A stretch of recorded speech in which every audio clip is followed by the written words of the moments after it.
உன்னை மழையில் இருக்கிறவர் சர்வருடைய நிலை காணுவார். நான் கத்தரை நோக்கி நீரின் நடுக்கலாம் என் கோட்டை என் தேவன் நான் நம்பியிருக்கவர் என்று சொல்வேன்.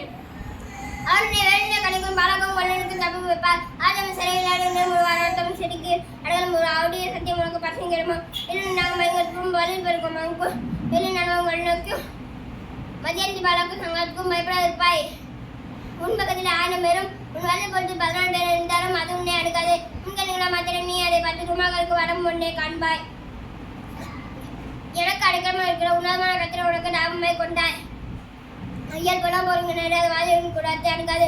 உண்மையிலும் முன்னே கங்கு மணிகளுக்காக தமிழ் துருக்கள் கட்டிருப்பார். உன் பாதம் கல்லியில் நடப்படிக்க அவர்கள் தங்கள் கைகளில் ஏந்தி கொண்டு போவார்கள். சிங்கத்தின் மேலும் மில்லியன் மேலும் நீ நடந்து படை சிங்கத்தையும் மனுஷத்தையும் எடுத்து போடுவார். அவன் இடத்தில் வாஞ்சிருக்கப்படியால் அவனை உயிர்ப்பேன். அவன் நாமத்தை அறிந்திருக்கப்படியால் அவனை உயர்ந்து அடைக்கிறத வைப்பேன். அவன் என்னை நோக்கி கூப்பிடுவார். நான் அவனுக்கு மனு அழி செய்வேன். ஆபத்திலே நானே அவனோடு அவனை தப்பிப்பேன். நீடித்த நாட்களை அவனை திருப்தியாக்கி என் ரசிப்பை அவனுக்கு காண்பிப்பேன். சங்கீதம் 46. தேவன் நமக்கு அடைக்கலமும் வெள்ளம் ஆபத்து காலத்தில் அனுகுணமான துணைமானவர்.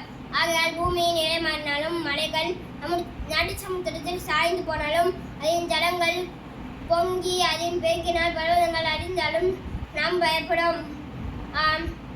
ஒரு நதி உண்டு அதை நீர் தேவனுடைய நகரத்தையும் மனவர் வாசமண்ணும் தலத்தையும் சந்தோஷிப்பிக்கும். தேவநதி நடுவில் இருக்க அது அசையாது.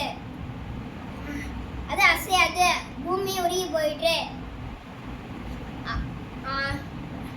ஜாதிகள் கொந்தளித்தது, ராஜ்யங்கள் தத்தளித்தது.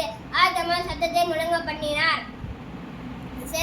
பூமி ஒருகி போயிற்று. சேனைகளும் கர்த்தர் நம்மோடு இருக்க யாக்கோபின் தேவன் நமக்கு எழுந்து அடைக்கலம் ஆனவர். பூமியின் கால்கடிப்புகளை நடப்பிக்கிற கர்த்தருடைய